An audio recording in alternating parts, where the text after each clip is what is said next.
श्री गुरु चरण कमलेभ्यो नमः। परम परात्पर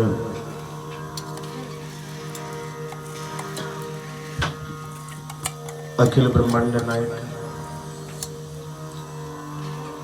हरि कान्या भक्त वत्सल दीनबंधु श्री गोविंद, इनके प्राण प्रिय शक्ति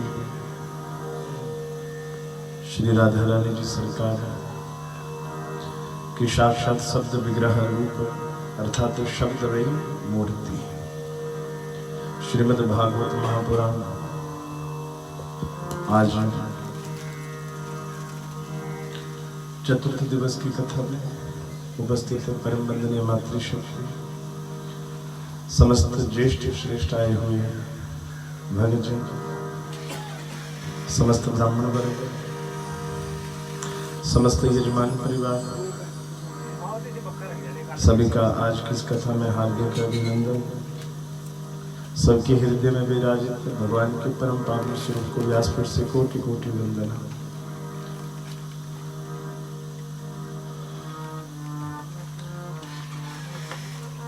श्रीमद् भागवत की कथा का हम श्रवण कर रहे हैं। बोले राधे। आज भागवत कथा का चतुर्थ दिवस, आज पूर्ति भी आएगी।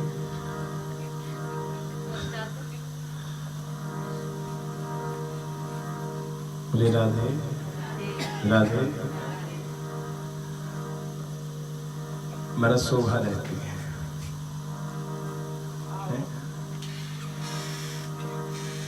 दादा दादी को तुम्हें कृष्ण के आने की खुशी नहीं होती।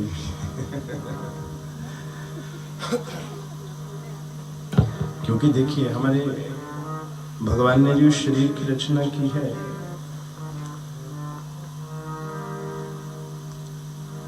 बड़ा सुंदर ग्रंथ है। अगर कभी जीवन में अध्ययन का स्वाध्याय का अवसर मिले, सबको करना चाहिए, बच्चों को, बड़ों को, युवाओं, सबको। श्रीमद् भगवद गीता, पर गीता को समझना साधारण नहीं है।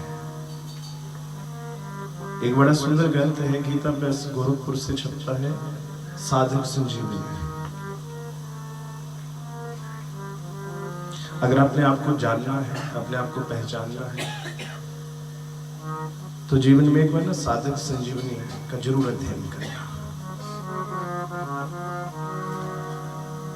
साधक संजीवनी के द्वितीय पृष्ठ पर ही व्याख्या की गई कि जो मानव देह है, जो हमारी बुद्धि है, दो पदार्थों से बनी है, एक जड़ और एक चेतन।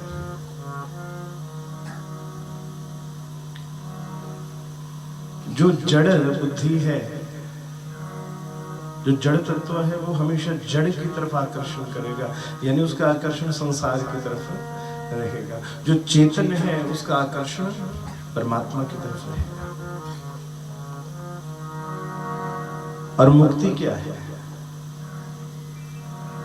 मुक्ति क्या है? ये जो जड़ तत्व है, इसी को हटा देना और चेतन तत्व को जागृत कर लेना कि नहीं, भगवान के सिवा मेरा कोई और नहीं है, परमात्मा के सिवा मेरा कोई और नहीं। देखिए हमें इस भाव तक पहुंचना है महाराज।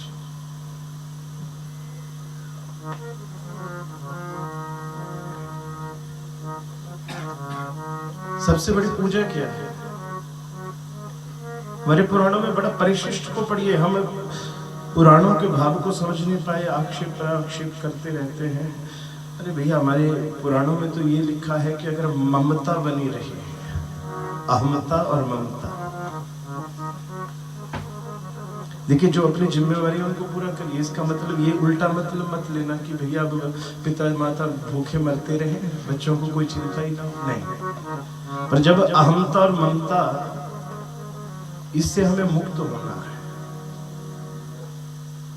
पोती से प्यार है, बड़ी अच्छी बात।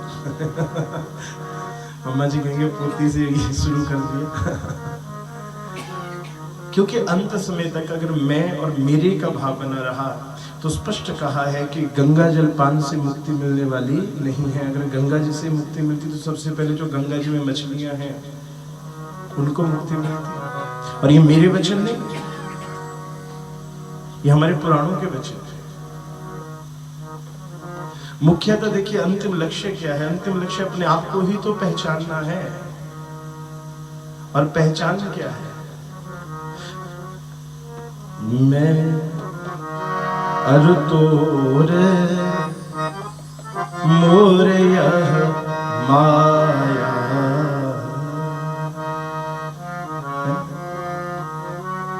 बंधन के दो ही कारण है, मम न मम इति, ये मेरा है और ये मेरा नहीं है।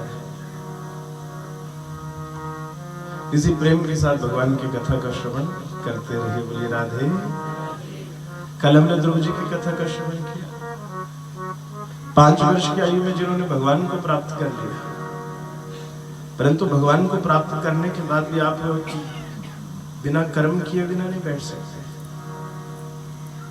क्योंकि भगवान की प्राप्ति पहली बार अनायास हो जाती है। जो भक्ति का भाव है एकदम मन में खिल जाता है। भागवत की कथा जब पहली बार घर में होती है ना, एकदम से आदमी भक्ति के रंग में रंग जाता है। पर क्या होता है, जब वो अभ्यास दोबारा टूट जाता है ना, बहुत सारे लोग जब हम कथा करके जाते हैं ना तो फोन करते हैं कि पंडित जी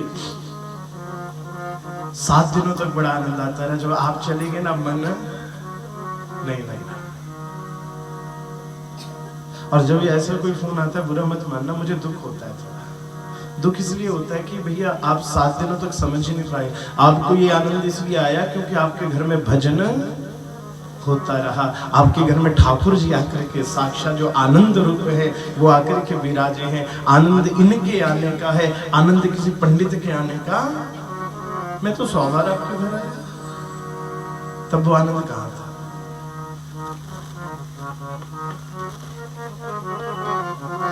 कथानकों से सीखने में आनंद ही बड़ा आता है। जब सीता जी अशोक वाटिका में बैठी, हनुमान जी राम कथा गा रहे हैं वृक्ष के ऊपर बैठे बैठे। राम कथा सीता जी बड़े भाव से सुन रही हैं। जैसे हनुमान जी नीचे उतरे तो सीता जी ने अपना मुख फेर लिया। हनुमान जी कहते, मां मैं समझ गया अपना मुख क्यों फेरा, और बहुत बढ़िया। कथावाचक की कथा सुननी चाहिए, ना कि मुख दर्शन से क्या लाभ। बोली राधे। और क्षमा करे, आज धीरे धीरे हो क्या रहा है, धीरे धीरे अब ऐसा थोड़ी कहते कि कथा किसकी है, कि भागवत की कथा है, कृष्ण कथा है, कि राम कथा है, किसकी कथा है? प्रमोद होना, फलाम होंगे फलाम नहीं। देखिए भगवान की कथा में ध्यान रहे, कथा कौन कह रहा है भूल जाएगी। बोली राधे।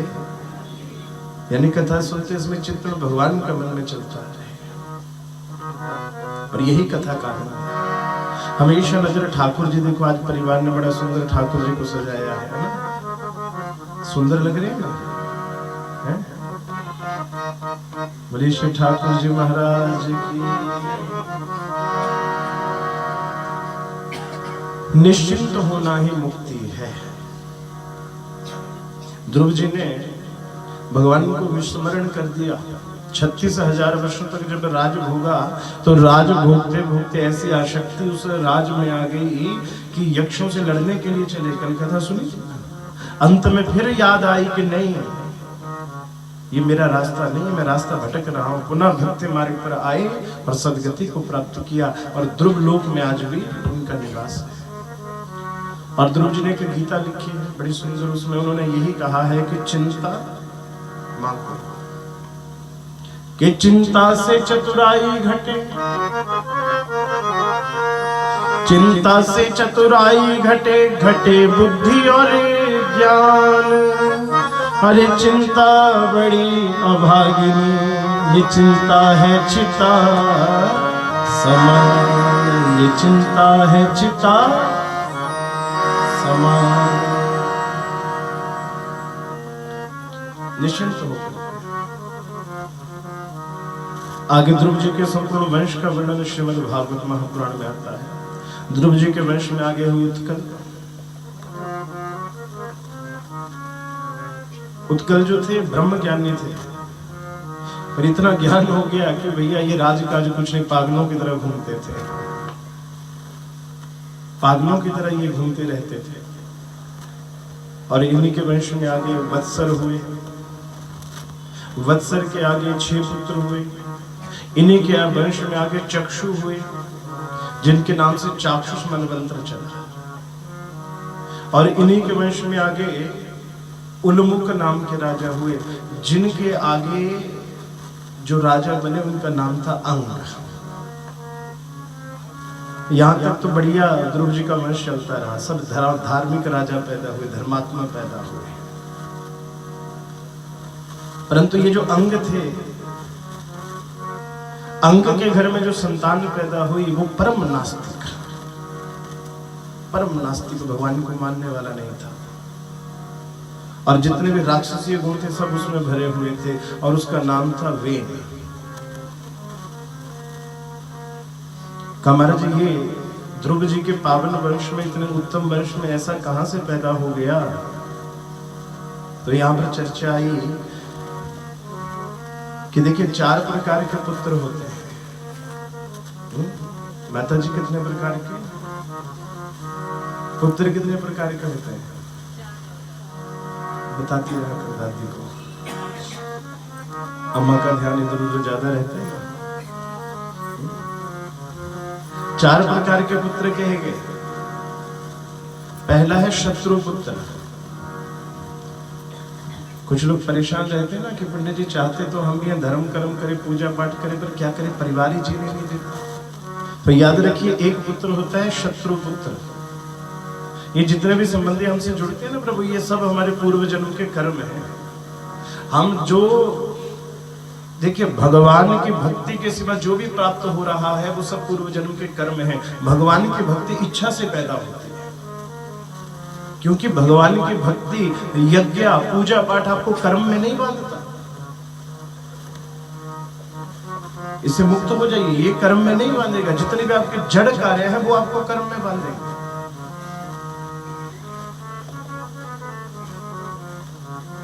चार प्रकार के पुत्र कहे गए। एक है शत्रु पुत्र। कौन सा? जोर से बोलिए। ये कोई पूर्व जन्म का शत्रु है आपका, आपके घर में बेटा बन करके आ गया है। भैया जब तक रहेगा दुख ही दुख देगा, ये सुख देने वाला नहीं है। एक है ऋणानुबंधी पुत्र। ऋणानुबंधी पुत्र का भाव क्या? ये पूर्व जन्म का कोई आपका ऋणी है, कर्जदार है भैया, अपना कर्ज पूरा करने के लिए आया हुआ है। एक होता है उदासीन पुत्र। ये उदासीन पुत्र कैसा होता है कि जब तक भैया शादी नहीं हुई तब तक तो माता पिता माता पिता माता पिता, जब तक कमाने ना लगे तब तक माता पिता माता पिता माता पिता, जब कमाने लगा हमारा अब छोड़ करके चला गया, माता पिता की कोई फिक्र नहीं। यह है उदासीन पुत्र। और चतुर्थ कहा गया सेवक पुत्र, जो माता पिता की सेवा करे, उनकी देख रेख करे। ये 4 प्रकार के पुत्र हमारे शास्त्रों में कहे गए। वेन के घर, अंग राजा के घर में ये पुत्र पैदा हुए। इनका नाम था वेन। और भागवत जी में कारण कुछ और बताया गया। का सुनी था अंगस्य या पत्नी शुष्वे वेन वेनम उलवणम, कि राजा अंग जो थे इनके जीवन में हर कार्य सही हुआ, पर एक कार्य इनके जीवन में थोड़ा सा गलत हुआ। वो क्या हुआ? वैवाहिक संबंध। इनका जो विवाह हुआ, इनका विवाह हो गया मृत्यु की बेटी से, साक्षात मृत्यु की बेटी। और उस बेटी का नाम था सुनीता। मृत्यु की बेटी से विवाह हुआ। विवाह के समय नहीं विचार किया कुल का, जैसे आज हम विचार नहीं करते कि भैया कुल कैसा है। अब धीरे धीरे ये विचार खत्म हो गए। बस दोनों मियां बीवी राजी तो क्या करें, काजी। फिर बाद में भुगतना पड़ता है शिव। देखिए हमारी जितनी व्यवस्थाएं हैं वो गलत नहीं है। राजा अंग का विवाह मृत्यु की बेटी सुनीता से हो गया। इनके घर में कोई संतान नहीं थी। एक बार एक यज्ञ करने लगे, हवीषी हुई मानानी न ते गृहंति देवता, पर इनके दिए हुए हवि को देवता ग्रहण ही नहीं करते। कहा क्यों? कहा भैया तुम्हारे घर में तो आगे कोई संतान नहीं। तो इन्होंने भगवान विष्णु को प्रसन्न करने के लिए पुरुडास नाम का यज्ञ किया, और उस यज्ञ से अग्नि साक्षात चरु लेकर के निकले, खीर लेकर के निकले, पत्नी को खिलाया, यानी पुत्र उत्पन्न हुआ है यज्ञ से। अंग के कर्म में कहीं कमी नहीं है। पर कहा कि ये जो बेटा था, मृत्यु देवोर यम ब्राता बेन माता महासुरा, ये साक्षात काल का पुत्र था। तो इसके ऊपर थोड़ा नाना का प्रभाव ज्यादा था, इसलिए सब उल्टे कार्य करता। दुराचारी, क्रूर बुद्धि। पिता चाहते हैं कि प्रजाजनों से प्रेम करे, परंतु ये प्रजाजनों से बड़ा उल्टा व्यवहार करता, सबको दुखी करता, कष्ट ही देता, क्रूरता का व्यवहार इसका था। भागवत जी कहते हैं ये तो पशुवत इसका आचरण हो गया, पशुओं की तरह। क्योंकि अंतर क्या है? आहार निद्रा भय मैथुनानि सामान्य एतत् पशुभिर नराणाम ज्ञानम नराणाम अथ को विशेषो ज्ञानेन हीना पशुभि समाना। आहार निद्रा भय मैथुन सब जानवरों मनुष्य में एक जैसा होता है। केवल व्यवहार है, केवल ज्ञान है जिसके द्वारा हम कह सकते हैं कि नहीं भैया ये इंसान है। अब जब व्यवहारिक पशुओं जैसा करोगे, कैसे व्यक्तियों को देख करके जानवर बड़े प्रसन्न होते हैं। और भागवत में कहा गया कि स्वविड वराह उष्ट्र खरई,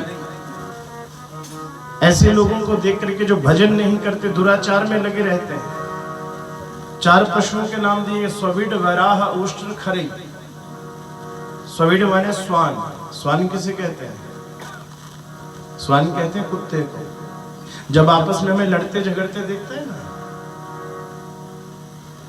तो बड़ा खुश होता है कि अरे भैया शक्ल कैसी हुई है, पर गुण। क्योंकि क्या है, कहते हैं ना कुत्ते का कुत्ता बैरी। बैर भावना जब देखते हैं लड़ते। स्वविड वराह, वराह कहते हैं सुअर को जो गंदगी खाए। और जब ऐसे लोगों को देखते हैं पशु कि अरे भैया देखो, ये अच्छा नहीं देखेंगे, बुरा नहीं देखेंगे, पाप की कमाई से नहीं डरेंगे, जो मिल जाए बस हड़प लो। घर में सब कुछ आ जाए, कभी पाप की कमाई घर में आनी नहीं चाहिए। पाप की कमाई घर को बर्बाद कर देती है, मेरी बात याद रखिए। बुराई की कमाई कभी फलती नहीं है। चाहे वो बहुत बड़ा मकान बन जाएगा, पर वो कभी घर नहीं बन सकता जहां पर पाप की कमाई आए। और जब ऐसी पाप की कमाई, ऐसी गंदगी को खाते हुए सुअर देखता है तो वो भी बड़ा प्रसन्न होता है। भैया है कैसा भी, पर गुण मेरे जैसे है। उष्ट्र, तीसरा प्रशंसक है ऊंट। किसकी प्रशंसा करता है? थोड़ा सा पद मिल जाए, थोड़ा सा मान मिल जाए, सम्मान मिल जाए, और भैया गर्दन ऊंची, गर्दन ऊंट की तरह ऊंची, ना किसी का अभिवादन, ना किसी को नमस्कार, अपने आप में बड़े बन करके बैठे रहते। ऐसे व्यक्तियों को उष्ट्र, ऊंट कहा गया। और खर, खर कहते हैं गधे को। बोले राधे। हाँ, कि जो व्यक्ति केवल गृहस्थी के कार्य को ही अपना सब कुछ समझ ले, समझना मेरी बात, जो केवल गृहस्थी के कार्य को ही अपना सब कुछ समझ ले, जो कमाने को ही सब कुछ समझ ले, जो बेटों और बेटियों के पालन को ही सब कुछ समझ ले, इसके अतिरिक्त कहीं सोच ही ना जाए, कहा वो खर के समान है। वो खर के समान है। तो भेद यही है। राजा अंग का ये पुत्र बेन पशुओं के समान इसका आचरण हो गया। अनृतात परदार्य रच तथा भक्ष्य भक्षणा अगोत्र धर्म आचरणात् क्षिप्रम नश्यन्ति वै कुलम्। असत्य भाषण, परिस्त्री संग, अभक्ष भक्षण और कुल धर्मों के विपरीत आचरण। ये चार बातें ऐसी है, ये भैया मनुष्य को धीरे धीरे नष्ट कर देते हैं। असत्य भाषण, पर स्त्री संग, अभक्ष्य भक्षण यानी जो खाने योग्य नहीं है उसको भी खाना, और कुल धर्मों के विपरीत चलना। इस बात को समझिए। चौथी बात को, तीन तो आप समझ गए, चौथी बात क्या है? आज हम धीरे धीरे हम देख रहे लोगों की प्रवृत्ति क्या हो गई। जो हमारे कुल धर्म है, जो हमारी पारिवारिक धर्म है, उनसे हम विपरीत चल रहे हैं। आदमी बड़े बड़े 4 धामों की यात्रा कर ले रहे हैं, पर जो अपने कुल धर्म है, कुल देवता है, कुल देवी है, या जो कुल के हमारे एक नियम है, उन नियमों को तोड़ रहे हैं। उन नियमों से कोई मतलब ही नहीं। पर भैया हमने तो ऐसे भी देखे जो 50-50 साल बाद आकर के भी पूछ रहे हैं, पंडित जी मेरे 10 किलो में आंधे जठेरी कितनी है, हाँ जी कुल जी कितनी। क्यों? कुल धर्मों के यदि विपरीत आचरण होगा तो आज नहीं कल उसको भुगतना पड़ेगा। ऐसा भील का आचरण हुआ। राजा अंग, इसके पिता ने इसे खूब समझाया कि बेटा कुछ तो अपने पारिवारिक परंपरा को देखो। तुम्हारे बाप दादा हैं, ध्रुव के वंश में तुम उत्पन्न हुए, और तुम्हारा ऐसा आचरण उचित नहीं है। और एक दिन तो राजा अंग शोक करने लगे कि भैया ऐसे पुत्र से तो है, अगर पुत्र ही ना हो तब अच्छा। कुग्राम वासा कुलहीन सेवा, कुभोजनम क्रोध मुखी च भार्या, मूर्खश पुत्रो विधवा च कन्या, बिना अग्नि नाम सट प्रदहेत कायम। 6 बातें जीवन में कभी प्राप्त ना हो। कुग्राम वासा, भैया पड़ोसी अच्छे हो।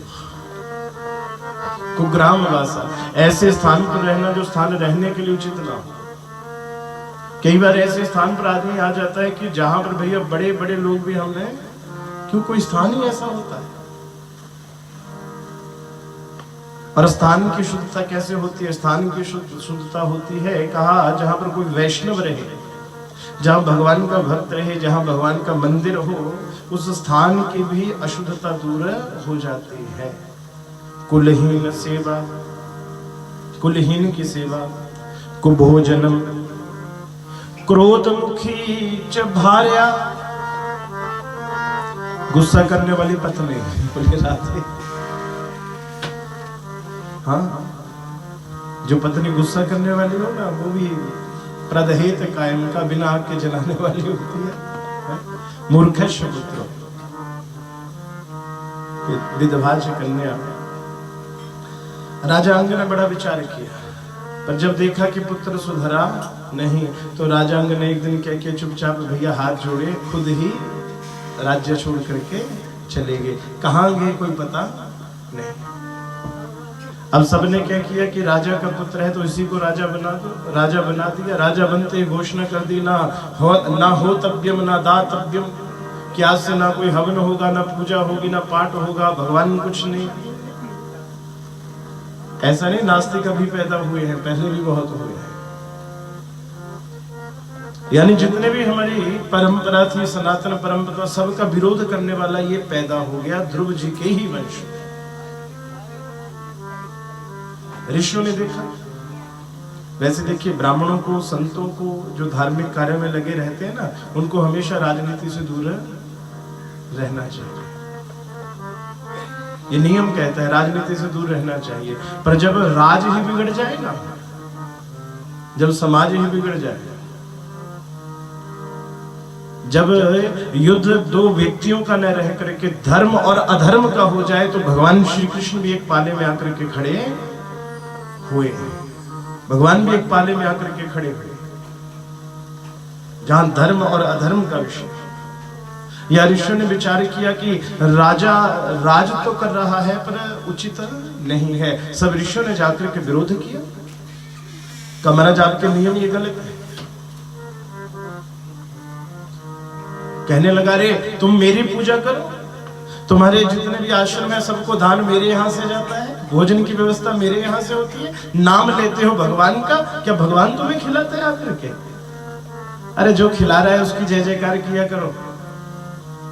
सबने कहा रे राजा तुम तो निमित्त मात्र हो, तुम कौन हो जो खिलाओगे? हैं खिलाने वाला तो वही है, देने वाला तो वही है। एक कथा सुनाऊं, थोड़ा सा प्रसंग। एक बार एक सेठ थे, कहीं पर व्यापार करने के लिए गए। जैसे व्यापार करने के लिए गए तो वहां पर एक धर्मशाला में रहने लगे। अब धर्मशाला में रहे तो भैया प्रातः काल 4 बजे उठे तो वहां पर संतों की धर्मशाला, सारे महात्मा उठ करके प्रातः काल सीताराम सीताराम सीताराम सीताराम। अब राम राम का उच्चारण होने लगा, क्योंकि संतों की जो वैष्णव है उनकी पहचान है ये, बोली राधे। जो सनातनी है उनकी पहचान क्या है?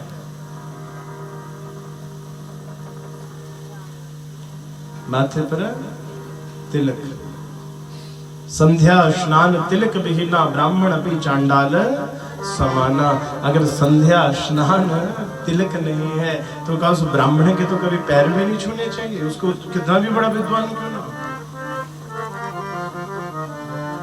और पहचान देखिए, रावण के लंका में हनुमान जी ने प्रवेश किया और देखा कि सब जगह राक्षस ही राक्षस भरे पड़े हैं, पर जब विभीषण के घर के आगे से निकले तो वहां पर राम राम राम की ध्वनि सुनाई दी। विभीषण जी प्रातः उठ करके सबसे पहला शब्द राम, प्रातः उठ करके सबसे पहला शब्द क्या? जोर से बोलिए, जोर से बोलिए। और हमारा क्या होता है?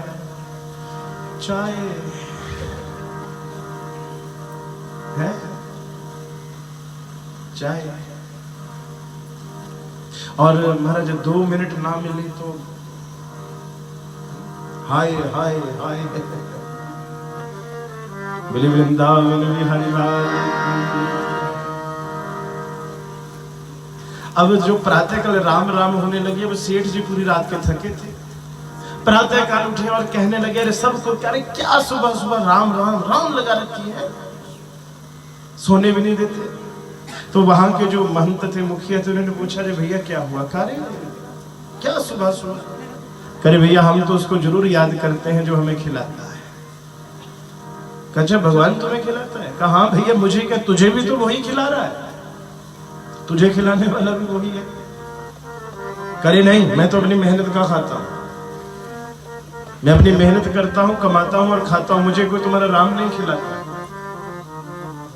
आहा, महात्मा जी कहने लगे रे भैया, जब तक खिलाना चाह रहा है तब तक खिलाएगा, जब खिलाना नहीं चाहेगा तो सामने पड़ा होगा तो खा नहीं पाएगा, और जब खिलाने पे आएगा तो ना भी खाना चाहेगा फिर भी जूते मार के भी खिलाएगा, और खिलाएगा जरूर। क्योंकि अभिमान मत करिए। अगर हम ये सोच रहे हैं, बहुत सारे लोग ये विचार करते हैं अरे हम तो अपने बुद्धि का प्रयोग करके यहाँ तक पहुंचे हैं, अपने मेहनत से पहुंचे। ठीक है, जरूरी है बुद्धि और मेहनत, पर सोचिए हमने जीवन में ऐसे ऐसे भी लोग देखे कि महाराज चारों वेदों के ज्ञाता, पर जब बुद्धि पलटे तो ओम कहने के भी है?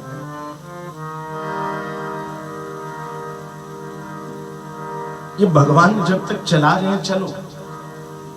हमने ऐसे ऐसे धनी देख लिए कि जब समय बदला सब खत्म। ऐसे ऐसे वाकपटु देखे कि भैया जब बोलने लगते थे सारी दुनिया आकर के उनको सुनती थी, भगवान ने जब वाणी को छीन लिया तो क्या बोलोगे। मेहनत तब तक हो रही है जब तक शरीर चल रहा है, भगवान ना करे एक झटका लगे 1 सेकंड में, अब तो पता ही नहीं लग रहा क्या कर रहे हैं। अगर हम कर रहे हैं तो फिर क्यों नहीं कर पाते? तब तो डॉक्टर भी बोल देते हैं कि महाराज पंडित जी हैं, ऑपरेशन करना हमारा काम है, होश में लाना ये तो भगवान का काम है। पता नहीं कोमा से निकलेंगे लेकिन ये इसलिए कहते हैं कि जन्म मृत्यु जरा व्याधि दुख दोषानु दर्शनम। याद रखिए कब कौन सा समय है। महात्मा ने कहा, अरे सेठ जी आपको खिलाने वाले भी वही है। कहा नहीं, मैं अपनी मेहनत से खाता। कहा चलो अच्छा महात्मा जी आज बात हो ही जाए पूरी। कहा ठीक है। कहा ठीक है, मैं आज भोजन नहीं करूंगा, मैं आज भोजन नहीं करूंगा। तुम कहते हो कि तुम्हारे राम खिलाने वाले हैं, अगर तुम्हारे राम खिलाने वाले हैं तो आज मुझे भोजन करवा के दिखाएं। आज का दिन भोजन मुझे करवा के दिखाएं, मैं भोजन खाऊंगा। महात्मा ने सीधे स्वभाव से कहा, भैया अगर खिलाना चाहेंगे तो मार मार के खिलाएंगे, अगर नहीं खिलाना चाहेंगे तो उनकी मर्जी। कहा महाराज अगर आज मुझे भोजन उन्होंने करा दिया तो आज से मैं आपका दास, और अगर नहीं कराया तो याद रखना आपको भी ये राम राम छोड़ना पड़ेगा। महात्मा ने कहा जो हरी इच्छा। अब सेठ जी आश्रम में सोचा, आश्रम तो महात्मा का है, ऐसा ना हो चार महात्मा इकट्ठे करे जबरदस्ती मुंह में डाल। तो क्या किया, आश्रम से निकल गए, वहां से चले गए और एक जंगल में जाकर के, जहां कोई आता नहीं कोई जाता नहीं, उस जंगल में जाकर के एक बट वृक्ष के ऊपर जाकर के बैठ गए कि यहां कौन खिलाएगा। अब बट वृक्ष के ऊपर बैठे हैं और तभी नीचे एक बंजारों का टोला आ गया। जैसे बंजारों का टोला आया तो उन्होंने एक ने कहा, हमारा बट वृक्ष के नीचे जगह तो बढ़िया, भोजन यहीं बना लेते हैं। अब भोजन बनने लगा, ऊपर सोचने लगा, अरे व्यवस्था तो हो गई। फिर सोचा मैं खाऊंगा ही नहीं, मैं खाऊंगा ही नहीं, कौन खिला सकता है। अब उसी भाव से बैठा रहा, भोजन बन करके तैयार हो गया। तभी एक बंजारा दूर से दौड़ता हुआ आया, अरे अरे भागो भागो भागो, क्या हुआ, डाकू आ गए, डाकू आ गए। अब क्या किया भैया, उन्होंने खाना वहीं छोड़ा और भाग गए। अब डाकू वहां पर पहुंचे, डाकू कहने लगे, वाह मौज है, किसी ने बढ़िया भोजन बना करके रख दिया, खाएंगे और खूब आनंद लेंगे। का टूट पड़ो, खाओ सब कुछ। अब ये ऊपर देखिए कि ये हो क्या रहा है। तभी उनमें से कोई वृद्ध था, उसने कहा, रुको जाओ, अरे ये तो विचार करो कि इतना बड़ा जंगल, इस जंगल में कोई आता नहीं कोई जाता नहीं, ये भोजन बनाया किसने है। हो ना हो ये भोजन हमें मारने के लिए बनाया गया है और इसमें जहर मिला हुआ है। तो देखा, कहा अरे गर्म भी है, इसका मतलब जिसने बनाया है वो यहीं कहीं छुपा है हमें देखने के लिए कि ये मरते हैं कि नहीं। अब ऊपर थर थर कांपने लगा। अब सब जगह ढूंढने लगे, की नजर पड़ी, का हमारा वो बैठा है ऊपर। नीचे उतरा, नीचे उतरा, अरे तूने जहर मिलाया ना खाने में। कहा नहीं महाराज मैंने ऐसा कुछ नहीं किया। अरे हम सब जानते हैं तूने किया। कहा नहीं महाराज मैंने कोई जहर नहीं मिलाया। कहा जहर नहीं मिलाया तो खा।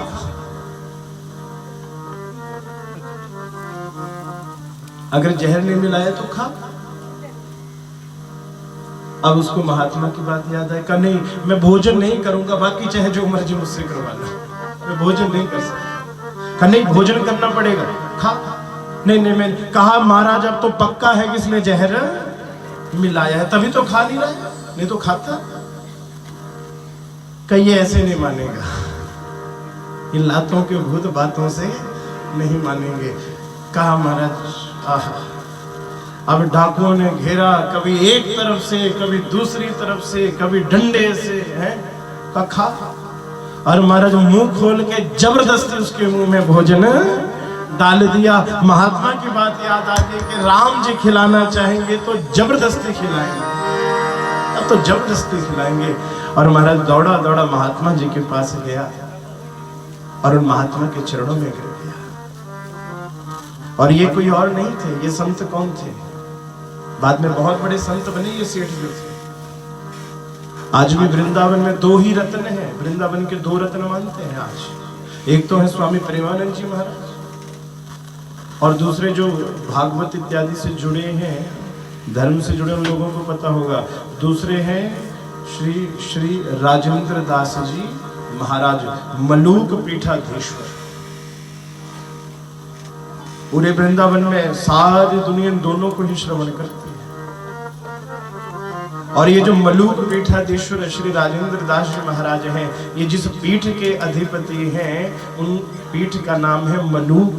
और ये संत कोई और नहीं हुए, ये संत थे मलूक दास। हिंदी में जिनके पद भी हैं, एक पद उनका बड़ा सुंदर है कि अजगर करे न चाकरी, अजगर करे न चाकरी, पंथी करे न काज, दास मलुका यूं कहें सबके दाता राम। सब कुछ देने वाले मेरे प्रभु हैं, ये मलूक दास जी कहते हैं। और वो सेठ बाद में मलूक दास नाम से प्रसिद्ध।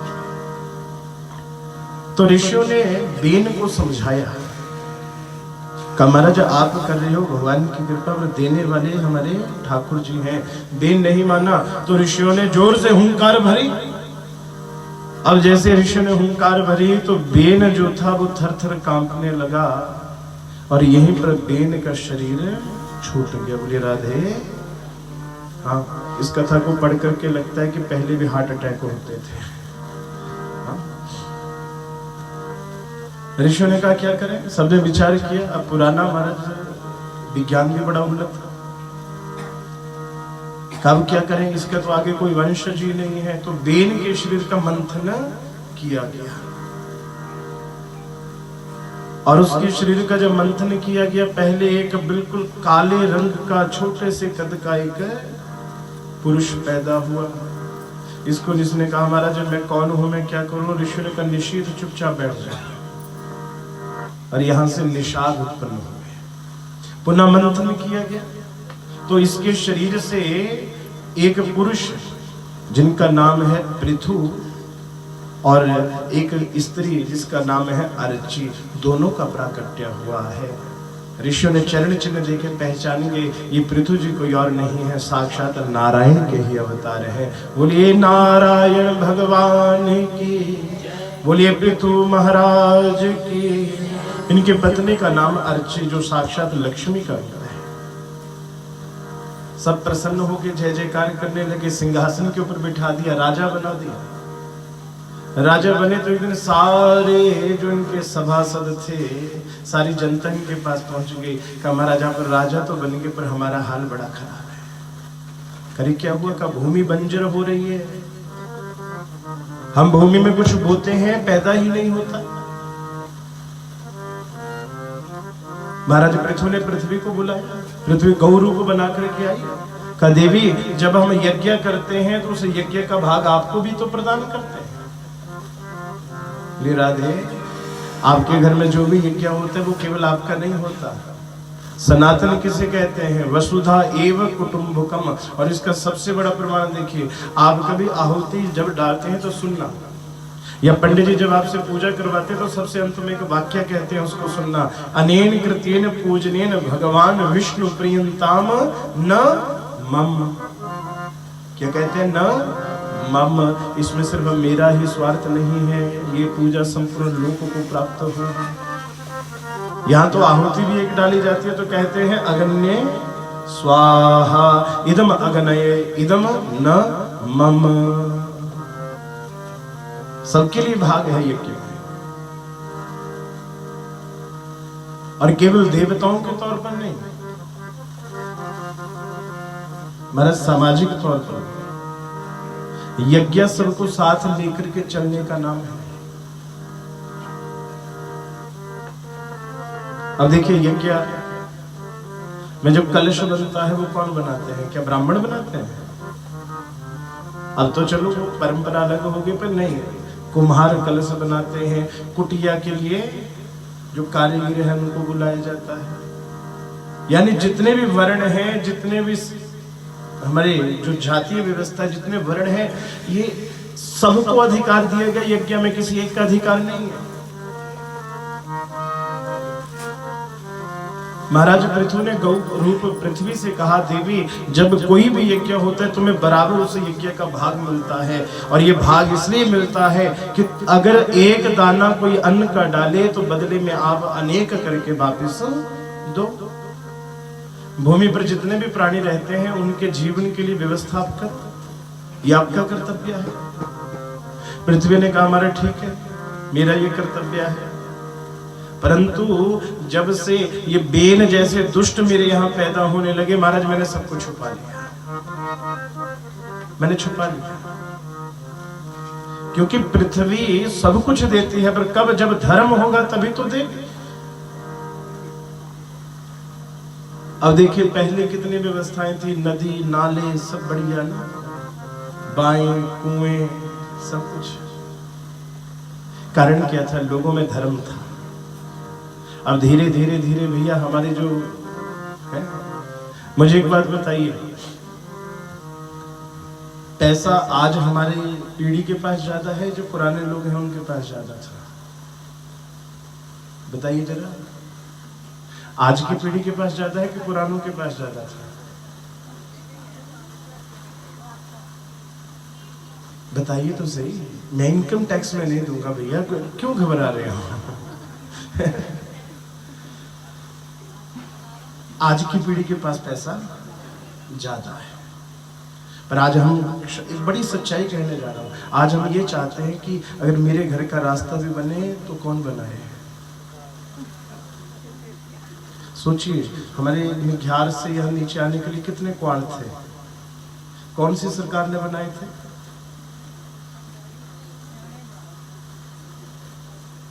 इतने कुएं, इतने बौड़ियां कौन सी सरकार ने बनाई थी?